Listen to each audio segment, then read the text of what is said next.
नमस्कार मित्रांनो, ASW गुरुजीमध्ये आपले स्वागत। आज आपण पोलीस भरती सराव पेपर क्रमांक 21 चे गणित या घटकाचे विश्लेषण भाग 2 मध्ये पाहणार आहोत। या घटकात जे काही आपले गणिते जे काही आले नाहीत त्याचं संपूर्ण विश्लेषण या व्हिडिओच्या माध्यमातून मी सांगण्याचा प्रयत्न करीत आहे।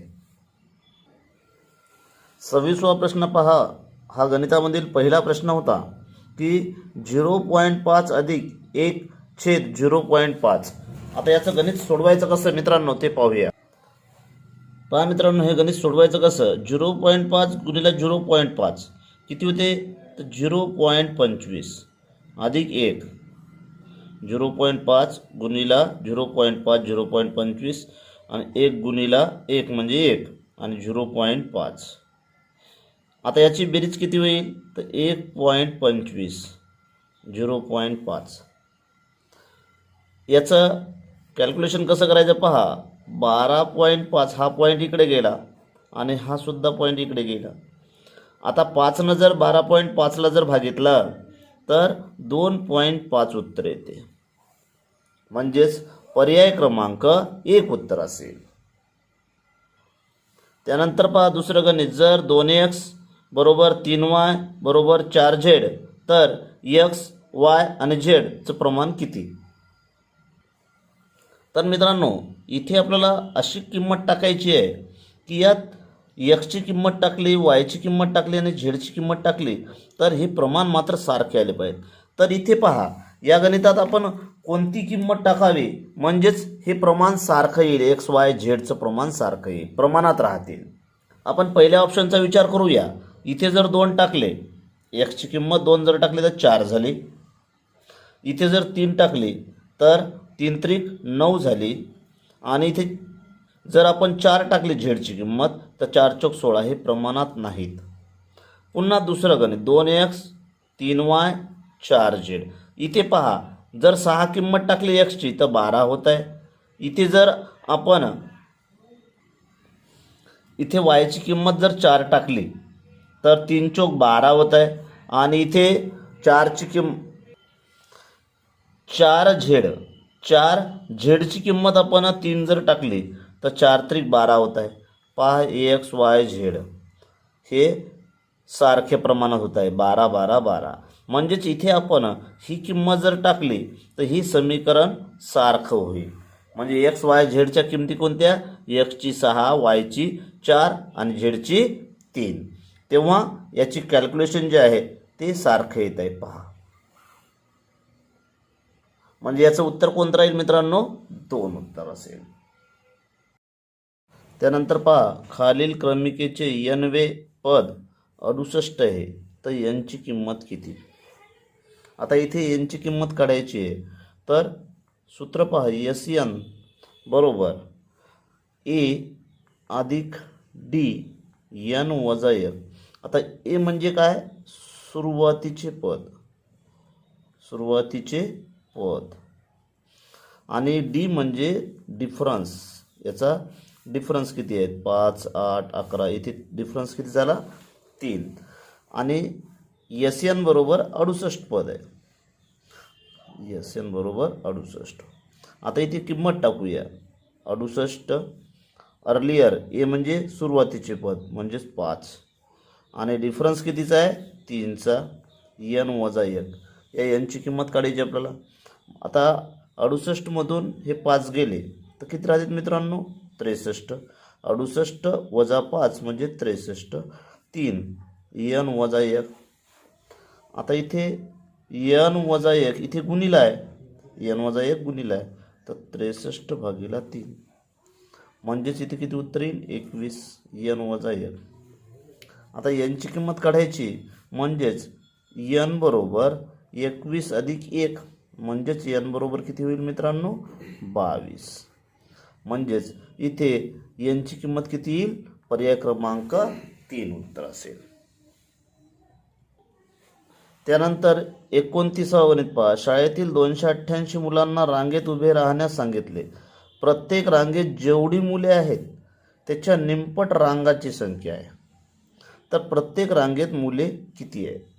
आता पहा मित्रांनो, इथे 288 मुलं आहेत याचा अर्थ इथे आपल्याला प्रत्येक रांगेत जेवढी मुले आहेत त्याच्या निमपट रांगाची संख्या आहे.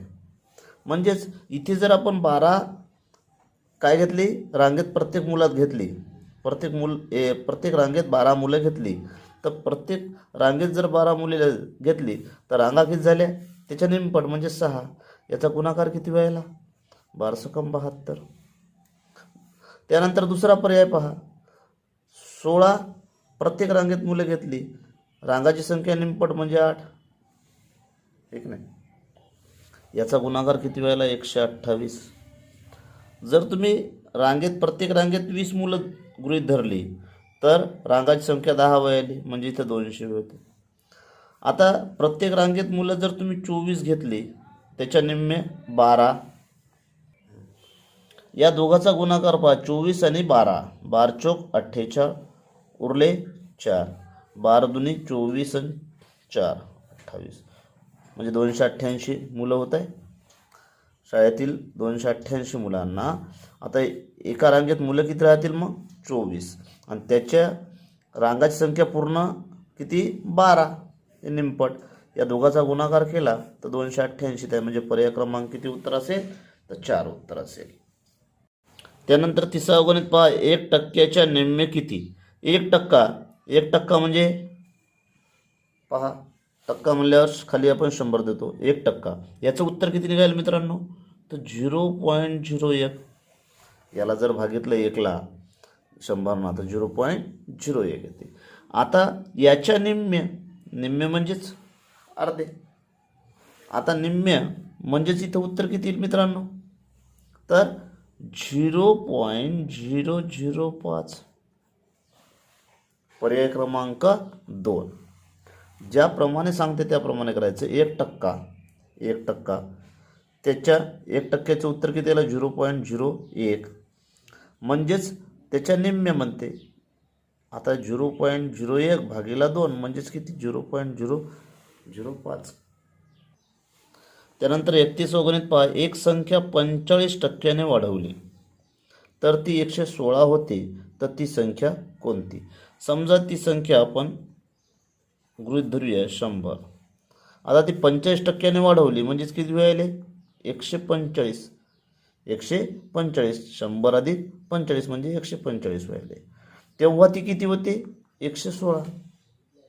पहा, पहिली आपण गृहीत दिली 100, तर इथे 45% वाढवली म्हणजे 145 झाले. 45% वाढवले म्हणजे 116 होते, म्हणजे 145ला 116, तर 100 आला किती, म्हणजेच तिरपा गुणाकार करा, म्हणजे 100 गुणिला 116 आणि इथे 145. आता इथे पहा, इथे 5 भाग जाते, इथे 5 जाते, म्हणजे इथे 5 गेल्यावर 20 येईल आणि इथे 5 भाग दिल्यावर 29 येईल. 29 1 29, 29 चौक किती झाले, 116. म्हणजेच इथे x बरोबर 20 गुणिला 4 म्हणजेच 20 चौक 80. पर्याय क्रमांक 2. त्यानंतर 32वा प्रश्न पहा, एका घनाचे पृष्ठफळ व घनफळ दर्शविणारी संख्या समान आहे, तर घनाच्या प्रत्येक बाजूची लांबी किती. येथे पहा मित्रांनो, घनाचे घनफळ बरोबर सूत्र काय राहते, बाजूचा घन, आणि घनाचे पृष्ठफळ बरोबर 6 बाजूचा वर्ग. आता इथे जर आपण घनाचे घनफळ 5 टाकले तर इथे किंमत किती येईल मित्रांनो, 125. 5चा घन किती, 125. आणि इथे जर किंमत टाकली तर 6 बाजूचा वर्ग, बाजू किती व्हायला, 5चा वर्ग म्हणजे 25, म्हणजे 25 गुणिला 6 म्हणजेच किती व्हायला, इथे 150. 150 हे दोन्ही सारखे येत नाही, हे एक समान आहे म्हणते.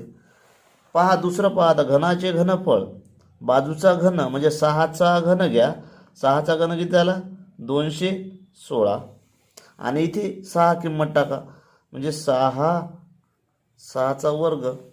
आता इथे किती व्हायले, 6 गुणिला 36 म्हणजेच किती, 216. म्हणजेच पहा, घनाचे पृष्ठफळ आणि घनाचे घनफळ हे दोन्ही काय होत आहेत, समान आहेत. पहा समान होत आहेत, म्हणजे घनाच्या प्रत्येक बाजूची लांबी किती असेल, तर 6.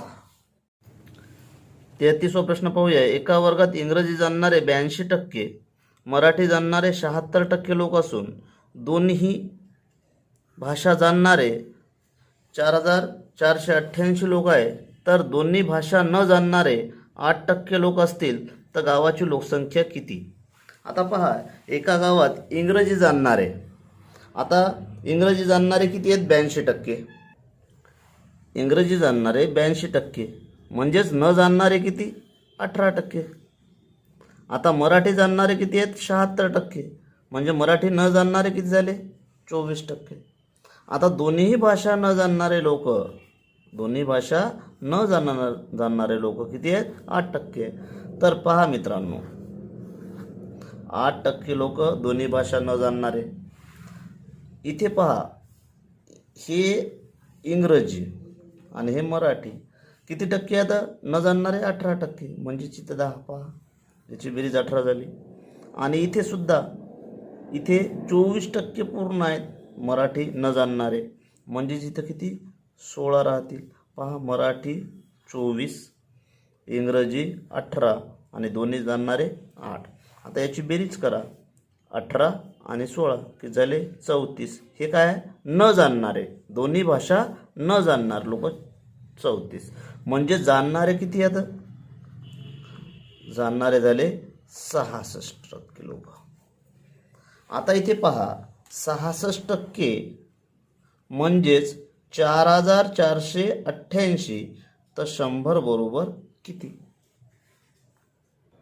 याचा तिरपा गुणाकार करता येईल, म्हणजे x बरोबर 4488 गुणिला 100 भागीला 66. म्हणजे 66 जर याला भाग दिला तर किती येते मित्रांनो? 68.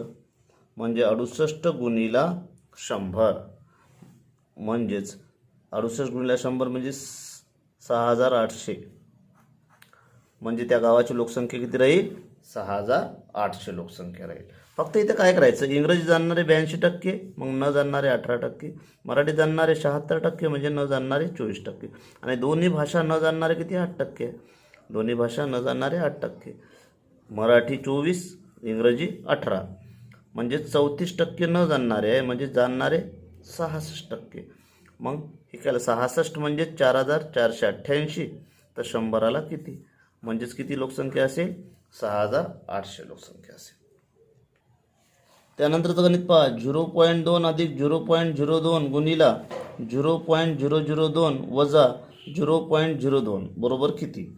आता पहा, 0.2 अधिक 0.02 गुणिला 0.002 वजा 0.02, याचा गुणाकार करा मित्रांनो.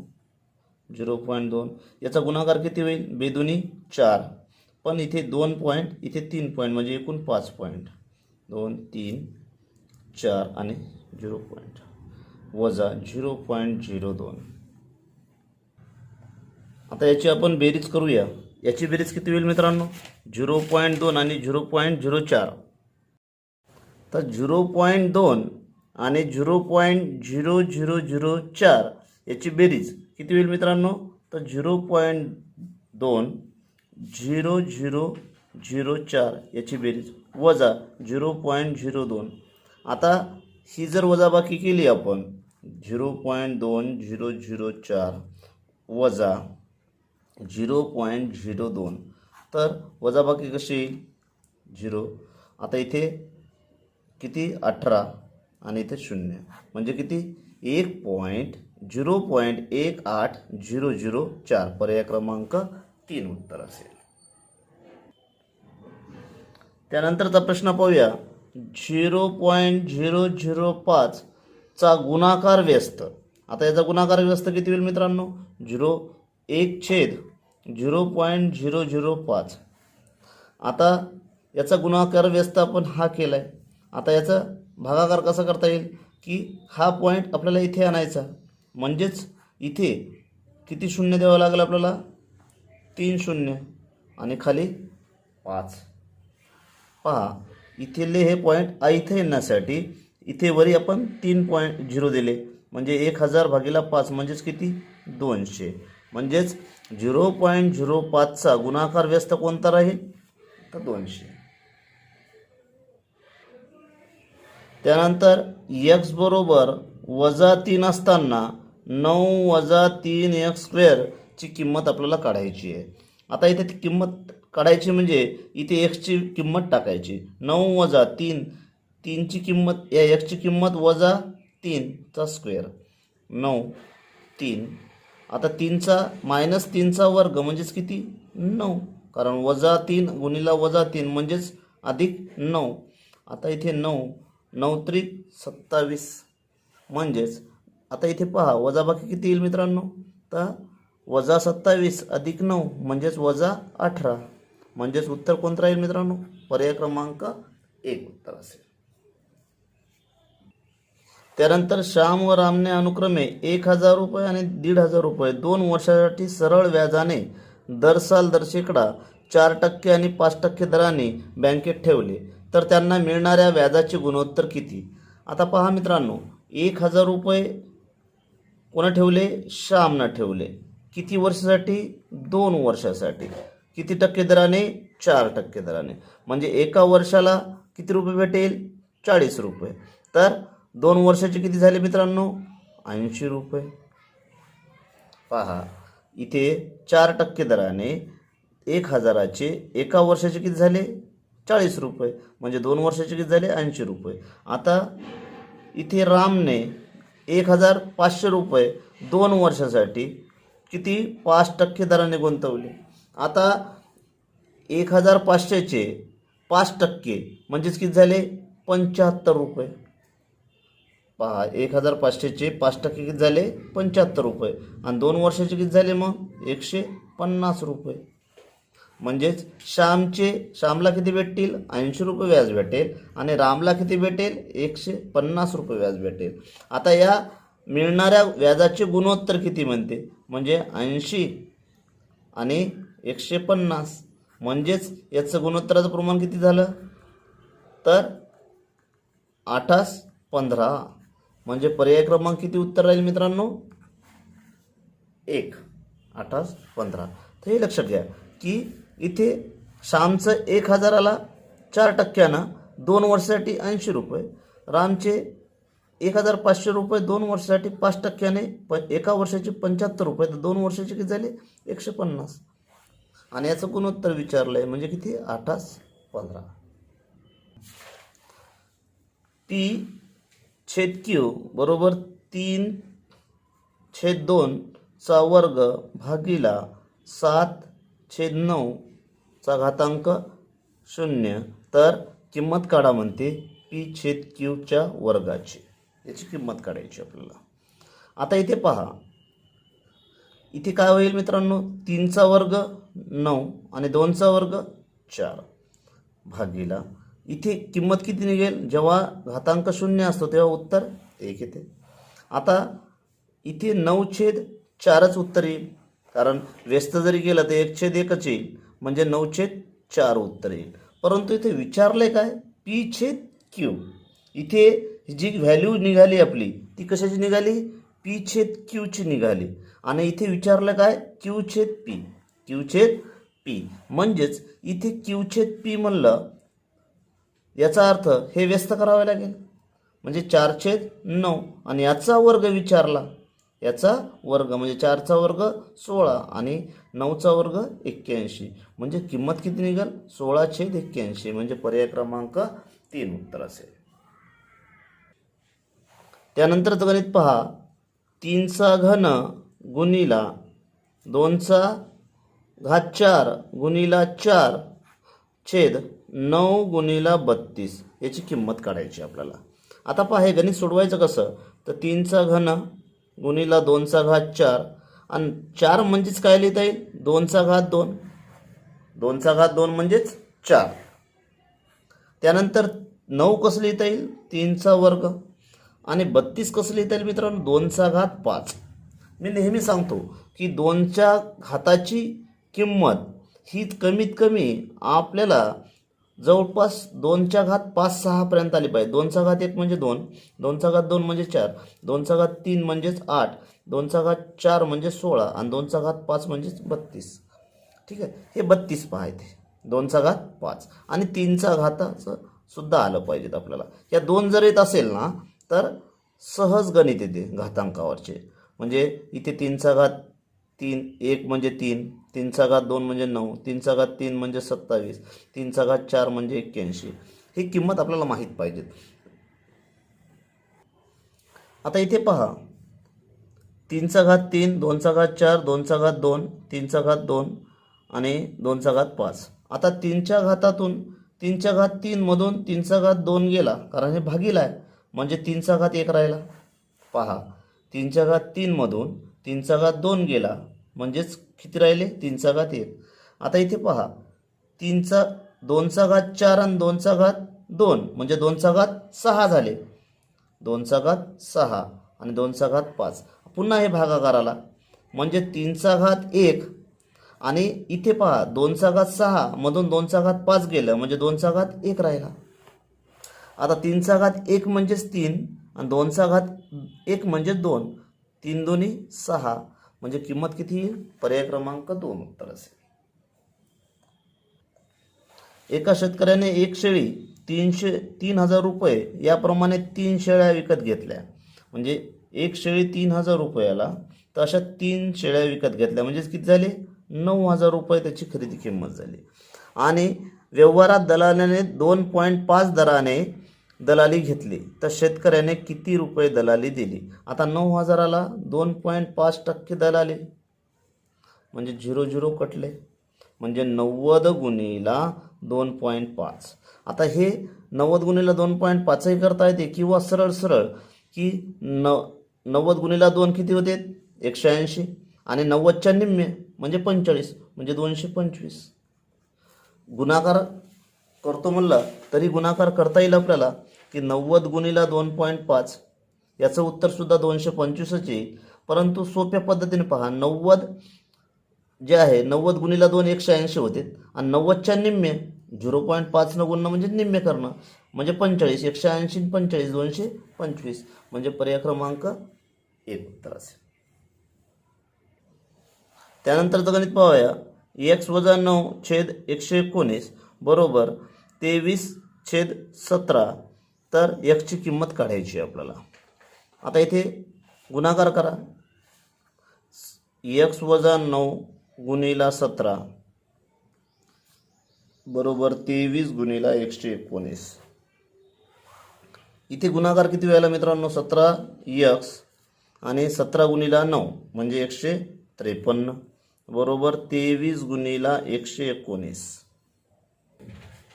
आता इथे 23 गुणिला 119 म्हणजेच किती होईल 2737. आणि आता हे 17x इथं ठेवूया. ही किंमत इकडे गेल्यावर काय होईल मित्रांनो अधिक होईल 153. 17x आता या दोघांची किंमत किती वेळ 2890 रुपये म्हणजे x बरोबर 2890 भागिला 17 म्हणजेच किती किंमत येईल मित्रांनो 170 रुपये म्हणजे पर्याय क्रमांक 2 उत्तर असेल. त्यानंतर एका आयत आणि एक चौरस यांची क्षेत्रफळे समान आहेत. क्षेत्रफळे कसे आहेत समान. आयताची लांबी 49 मीटर असून चौरसाची बाजू 35 मीटर आहे. तर आयताची रुंदी किती? आता चौरसाचे क्षेत्रफळ आणि कशाचे क्षेत्रफळ आयताचे क्षेत्रफळ सारखे आहे. मग चौरसाचे क्षेत्रफळ बरोबर बाजूचा वर्ग म्हणजे 35चा वर्ग म्हणजे 35चा वर्ग किती 5 5 25 आणि 4 त्रिक 12 म्हणजे 1225 हे झाला 35चा वर्ग. आता आयताचे क्षेत्रफळ बरोबर काय राहते लांबी गुणिला रुंदी. मग लांबी किती दिलेली आहे मित्रांनो तर लांबी 49 आहे. रुंदी आपल्याला काढायची आहे आणि आयताचे क्षेत्रफळ आणि चौरसाचे क्षेत्रफळ हे सारखे आहेत म्हणजेच इथे किती 1225 म्हणजेच x ची किंमत काढावी लागेल 1225 भागिला 49. आता 1225 भागिला 49 1225 भागिला 49 49 दुनी 98 उरले 24 245 49 पंच 245 म्हणजे किती भाग गेला 25चा. पर्याय क्रमांक 1 उत्तर असेल याचं. म्हणजे x बरोबर किती 25 म्हणजे या आयताची रुंदी किती राहील 25. त्यानंतर 43 वगैरे पहा, पुढीलपैकी किती त्रिकुटे पायथ्यावरचे त्रिकुटे आहेत. आता पहिलं त्रिकूट आहे की नाही ते पाहायचं असेल तर पहा मित्रांनो, इथे सोपी पद्धत लक्षात घेत जा तुम्ही की इथे 8 आहे. जर नाहीतर मग काय करावं लागेल आपल्याला 17चा वर्ग 15चा वर्ग 8चा वर्ग. तर इथे 8 आहे, 8 सम असेल, इथे संख्या जर सम असेल, लहान संख्या जी आहे ती सम जर असेल तर त्याचा वर्ग करा की झाले 64 भागीला 4 करा म्हणजेच किती 16. हे कधीही लक्षात ठेवा, समसंख्या असेल त्याला 4 भागा आणि जे उत्तर येते आता 16 उत्तर आहे. 16च्या आजूबाजूची संख्या कोणत्या होईल मित्रांनो 16च्या आजूबाजूच्या 15 आणि 17 म्हणजे हे त्रिकूट आहे. हे काय त्रिकूट आहे. नाहीतर मग आपल्याला काय करावं लागेल 17चा वर्ग किती 289 आणि 15चा वर्ग 225 आणि 8चा वर्ग 64 म्हणजे 289 आणि 289 म्हणजे दोन्ही बाजू सारख्या झाल्या. हे झालं पहिलं त्रिकूट. त्याच्यानंतर इथे पहा, हे जे आहे हे लक्षात ठेवायचं की 60 61 40 41 हे जे आहेत तर 40 41ची बेरीज किती होईल 81. 60 61ची बेरीज 121. तर हे 121 जे आहे हे कशाचा वर्ग आहे 11. इथे 11 पाहिजे होतं लक्षात ठेवा. हे 40 41 असेल तर 40 41 आहे म्हणजे 81 बेरीज आणि 81 कशाचं 81चं घनमूळ 9. इथे सुद्धा काय पाहिजे होतं 9 पाहिजे होतं. पहा 9चा वर्ग विषम संख्या आहे 9. 9चा वर्ग किती 81. 81ची अशी फोड करायची 40 41. हे झालं 9 असते तर त्रिकूट होत होतं आणि इथे 11 असतं तर त्रिकूट झालं असतं. पहा 11चा वर्ग 121 त्याची फोड करा 60 61 लगतच्या संख्या म्हणजे हे दोन्ही त्रिकूट नाही. हे दोन्ही त्रिकूट नाही लक्षात ठेवा. म्हणजे पर्याय क्रमांक हे कटला आणि हे कटला. आता 50चा वर्ग पहा. 50चा वर्ग किती होते 2500. 48चा वर्ग आणि किती 14चा वर्ग. आता 48चा वर्ग आणि 14चा वर्ग. 14चा वर्ग किती व्हायला मित्रांनो 196 आणि 48चा वर्ग किती होते 2304 म्हणजे पहा 48चा वर्ग आणि 14चा वर्ग या दोघांची बेरीज किती व्हायली 2500 होत आहे. म्हणजेच हे त्रिकूट आहे. हे त्रिकूट आहे. हे दोन मात्र त्रिकूट नाही. त्रिकूट ओळखायचं सोपं लक्षात ठेवा. 40 41 आहे याचा अर्थ याची बेरीज किती व्हायली 81. 81चा वर्गमूळ 9. इथे 9 नाही. 60 आणि 61 121. 121 हे कशाचा वर्ग आहे तर 11चा. इथे 11 पाहिजे होते म्हणजे दोन्ही त्रिकूट नाही. इथे त्रिकूट किती आहेत मग 2. 44 नंबर प्रश्न पहा. त्रिकोण ABC काटकोन त्रिकोणात AC बरोबर 12 हे 12 आहे मित्रांनो. C बरोबर 60 अंशाचा कोन आहे आणि A बरोबर 30 अंशाचा कोन आहे. तर AB BCची लांबी काढा. AB आणि BCची लांबी काढायची. या प्रश्नासाठी बऱ्याच जणांचे फोन आले मला की हे प्रश्न जे आहे ते सोडवायचा कसा. तर लक्षात ठेवा मित्रांनो इथे 30 60 90चं प्रमेय वापरावं लागते. काय वापरावं लागते 30 60 90चं. आपण स्पष्ट उल्लेख दिलेला आहे काटकोन त्रिकोण म्हणजे हा काटकोन त्रिकोण आहे 90चा म्हणजे हे 30 60 90चं प्रमेय इथे वापरावं लागते. तर लक्षात ठेवायचं की 90 कोणासमोरीलची बाजू याला काय म्हणतात आपण कर्ण. काय म्हणतो कर्ण. तर 90 कोणासमोरची बाजू ही 30 कोणासमोरील कोणाच्या बाजूच्या निम्मे म्हणजे कर्णाच्या निम्मे ही बाजू राहील. म्हणजे 90 कोणासमोरची बाजू 30 अंश कोणासमोरील बाजू जी असते ती 90 कोणासमोरच्या बाजूच्या निम्मे राहते. म्हणजे हे 12 आहे ते किती राहील 6. हे लक्षात ठेवा की 90 कोणासमोरची बाजू 30 अंश कोणासमोरील जी बाजू राहते तिच्या दुप्पट राहते म्हणजे याच्या निम्मे राहते कर्णाच्या निम्मे. हे लक्षात ठेवा. हे 30 अंश आणि 90 अंश. आता 60 कोणासमोरची बाजू जी राहते ती राहते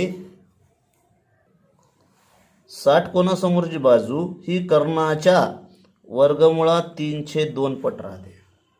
किती सांगितले मी 60 कोनासमोरची बाजू ही कर्णाच्या वर्गमुळात 3/2 राहते. म्हणजेच आता इथे कर्ण किती आहे? कर्णाच्या म्हणजे वर्गमुळात 3/2 आणि कर्णाच्या म्हणजे या कर्णाच्या 90 कोनासमोरील बाजूच्या वर्गमुळात 3/2 इथे किती आहे? बाजू 12 म्हणजे बेकबे बेसकम 12 म्हणजे उत्तर किती येईल मित्रांनो? 6 वर्गमुळात 3 म्हणजे पर्याय क्रमांक 1 पहा 6 वर्गमुळात 3. आपण ए बी किती झाली? ए बीची लांबी 6 वर्गमुळात 3 आणि बी सीची लांबी किती झाली? 6. हे 30 60 90चं प्रमाण लक्षात ठेवा की 30 कोनासमोरची बाजू ही कर्णाच्या 90 कोनासमोरच्या बाजूच्या निम्मे राहते आणि 60 कोनासमोरची बाजू ही 90 कोनाच्या वर्गमुळात 3/2 राहते. हे लक्षात ठेवा. त्यानुसार आपल्याला सहज येते लक्षात ठेवा. आता इथे जर 18 दिली असती तर ही किती झाली असती? 9 आणि ही 18 दिली असती तर इथे किती झाली असती? 9 वर्गमुळात 3 कारण 2 कटले असते. तर हे लक्षात ठेवा. फक्त साधा आणि सोपा नियम 30 60 90चा की 30 कोनासमोरची बाजू कर्णाच्या 90 कोनासमोरच्या बाजूच्या निम्मे राहते. 90 कोनासमोरची बाजू ही त्याच्या निम्मे राहते म्हणजे 12 असेल तर 6 आणि 60 कोनासमोरची बाजू ही 90 कोनासमोरच्या बाजूच्या वर्गमुळात 3/2 राहते. हे 30 60 90चं प्रमेय आहे आणि 9व्या वर्गाच्या पुस्तकात याचं खूप मोठं उपयोजन आहे मित्रांनो. गणिते भरपूर प्रमाणात दिलेली आहे 9वी आणि 10वीच्या प्रश्न. ताशी 90 किमी वेगाने जाणारी 400 मीटर लांबीची आगगाडी एका खांबाला किती वेळात ओलांडेल? पर्याय क्रमांक 1 18 सेकंद, दुसरा आहे 16 सेकंद, तिसरा आहे 20 सेकंद आणि चौथा आहे 22 सेकंद. रेल्वेचं कोणतंही गणित आलं मित्रांनो तर फक्त एकच फॉर्म्युला पाठ करायचा. वेळ वेग गुणिला 5/18 भागेल बरोबर अंतर. आता वेळ किती आहे? तर ताशी 80 किमी वेगाने वेळ काढायचा आहे आपल्याला. मग वेळ इथे वेग किती दिलेला आहे? 90. 5/18 अंतर किती आहे? 400. 18 × 18 18 × 5 90 म्हणजेच वेळ गुणिला 5 5 25 झालं बरोबर 400. वेळ बरोबर 400 भागीला हे गुणाकारात इकडे गेल्यावर काय होईल? भागाकारात. म्हणजेच वेळ बरोबर 25 × 25 आणि इथे किती येईल मित्रांनो? 25 न जर 400ला भागितलं तर उत्तर किती येईल? 16 उत्तर येईल. म्हणजे उत्तर किती येईल मित्रांनो? पर्याय क्रमांक 2 उत्तर असेल. त्यानंतरचा प्रश्न पहा. 12 15 18 24 ची लसावी किती?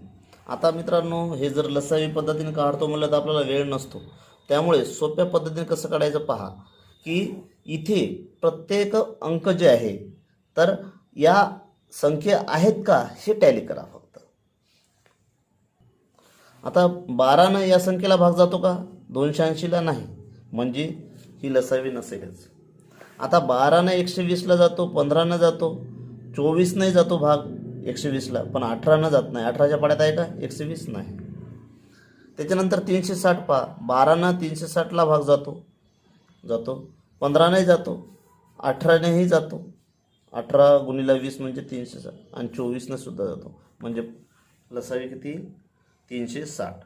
ही पद्धत आहे सोपी पद्धत काढण्याची. नाही तर मग आपल्याला काय करावं लागलं? फॅक्टर पडावं लागेल. त्याच्यानंतर त्यानुसार लसावी काढावी लागेल. त्यानंतरचं गणित पहा. एक काम 15 दिवसात पूर्ण करतो,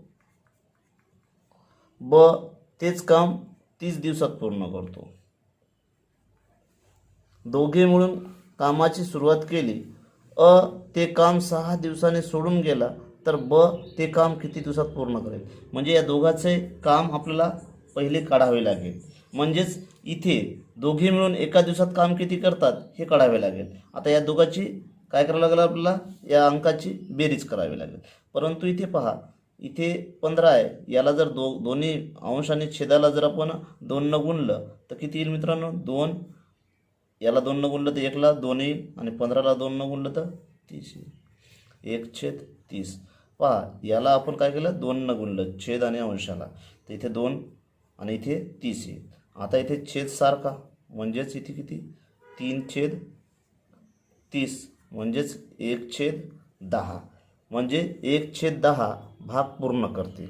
आता 6 दिवसात दोघांनी केलेले काम, 6 दिवसात दोघांनी काम किती केले? दोघांनी केलेले काम किती होईल मित्रांनो? तर 1/10 गुणिला 6. आता इथे किती येईल? 3/5. 3/5 बेत्रिक 6 बेपंचेता 3/5. म्हणजेच आता इथे 3/5 काम केलंय, म्हणजेच बाकी किती राहिले? 2/5 हे बाकी राहिले. लक्षात ठेवा, हे करायला बाकी राहिले. आता ते ब काम ते किती दिवसात पूर्ण करेल? तर ब ते काम लक्षात ठेवा 2/5. आता ब किती दिवसात होतं? 30 दिवस. म्हणजेच भागीला 1/30. 1/30 पहा 2/5. आता हे व्यस्त करावं लागेल, गुणाकार करायचं, भागाकार करायचं, तर म्हणजे 30/1. 5×1 5 × 30. म्हणजेच किती? बेसकम 12 दिवस लागतील मित्रांनो. म्हणजे ते काम करण्यास बला ते किती दिवस लागेल? 12 दिवस. म्हणजे पर्याय क्रमांक किती? 1 उत्तर असेल. त्यानंतर पुढीलपैकी अपरिमेय संख्या कोणती? पहिला पर्याय वर्गमुळात 16, दुसरा पर्याय वर्गमुळात 81, तिसरा पर्याय वर्गमुळात 4 आणि चौथा पर्याय वर्गमुळात 3. तर वर्गमुळात 4 ची किंमत किती आहे मित्रांनो? 4. वर्गमुळात 81 ची किंमत 9, वर्गमुळात 4 ची किंमत 2 आणि वर्गमुळात 3 ची किंमत मात्र इथे पॉईंटमध्ये येते, परंतु काढता येत नाही. आता ती काढता येईल, परंतु अशा विशिष्ट क्रमाने काढता येत नाही. म्हणजेच इथे अपरिमेय संख्या कोणती आहे? तर वर्गमुळात 3. पुढीलपैकी कोणती जोडमूळ संख्या नाही? आता पहा, इथे जोडमूळ संख्या 11 13 ही जोडमूळ संख्या आहे. 29 31 ही जोडमूळ संख्या आहे. 59 61 ही जोडमूळ संख्या आहे, परंतु ही जोडमूळ संख्या नाही, कारण ही मूळ संख्याच नाही. 39 लक्षात ठेवा, 39 ही मूळ संख्या नाही. 39 ही 13च्या पाड्यात आहे, म्हणजे ही संयुक्त संख्या आहे, ही जोडमूळ संख्या नाही. म्हणजे पर्याय क्रमांक 3 उत्तर. एकूण जोडमूळ संख्या 1 ते 100 मध्ये मित्रांनो, 1 ते 100 मध्ये जोडमूळ संख्याचे जे गट आहेत ते किती आहेत? 8 आहेत. लक्षात ठेवा. 69 गणित पहा, x - 2/5 ही समसंख्या आहे. कोणती संख्या आहे? समसंख्या आहे. तर तिच्या पुढील 15वी विषम संख्या. एक लक्षात ठेवा मित्रांनो, ही समसंख्या दिली असेल आणि ही समसंख्या दिली असेल तर सरळ सरळ 15 गुणिले 2 करायचं आणि इथे विषम संख्या इथे विषम संख्या असते तर तीच पद्धत वापरायची. परंतु एक सम एक विषम दिला असेल तर दुप्पट करायचं आणि वजा 1 करायचे. ही एक लक्षात ठेवा पद्धत. आता इथे एक सम आणि एक विषम आहे, म्हणजेच इथे x - 2/5 अधिक 15 गुणिले 2 वजा 1, कारण एक सम एक विषम आहे. जर समसम विषम विषम असते तर सरळ फक्त 15 गुणिले 2 घेतला असता, पण सम विषम विषम सम असेल तर याचा गुणाकार करायचा, वजा 1 करायचं. हे लक्षात ठेवा. आता इथे x - 2/5 अधिक 15 दुनी 30, 30 वजा 1 म्हणजेच किती झाले? 29. आता याचा बेरीज करा. पहा, 1 गुणिला x - 2 म्हणजे x - 2, 29 गुणिला किती? 5 म्हणजेच किती झाले? 145. 5×1 5. पहा, यानं याला गुणलं, x - 2 आलं. 5 गुणिले 29 145. 5 गुणिले 1 5. आता इथे पहा, x - 2 अधिक 145 म्हणजे 143/5. ही पर्याय कुठे आहे मित्रांनो? तर पर्याय क्रमांक 2 उत्तर आहे. त्यानंतर 1/m अधिक n ची गुणाकार व्यस्त संख्या ही किती आहे? वजा 19 आहे मित्रांनो. आणि n बरोबर वजा 4 आहे. n बरोबर वजा 4 आहे. ती n ची किंमत किती? आता पहा, इथे किंमत टाकायची आपल्याला 1/. आता इथे n ची किंमत किती आहे? वजा 4. n ची किंमत टाकूया वजा 4. आणि इथे उत्तर अपेक्षित किती आहे आपल्याला? -19. म्हणजेच इथं -15 किंमत टाकावं लागेल. पहा आता याची किंमत -15 आणि -4 किती झाले? -19. आता याची व्यस्त संख्या काढा बरं, किती होईल? तर -19. हे व्यस्त झाले, कारण हे वरी गेले आणि हे खाली. -19 आले. म्हणजेच आपल्याला इथे यमची किंमत किती टाकावी लागेल? -15. पर्याय क्रमांक 3 उत्तर. तर अशा पद्धतीने मित्रांनो गणिताचा हे जे काही प्रश्न होते त्याचं मी पूर्ण व्हिडिओच्या माध्यमातून विश्लेषण सांगितलं आहे. व्हिडिओ आवडल्यास लाईक आणि शेअर करा आणि माझे चॅनल ASW गुरुजीला सबस्क्राईब करा. धन्यवाद.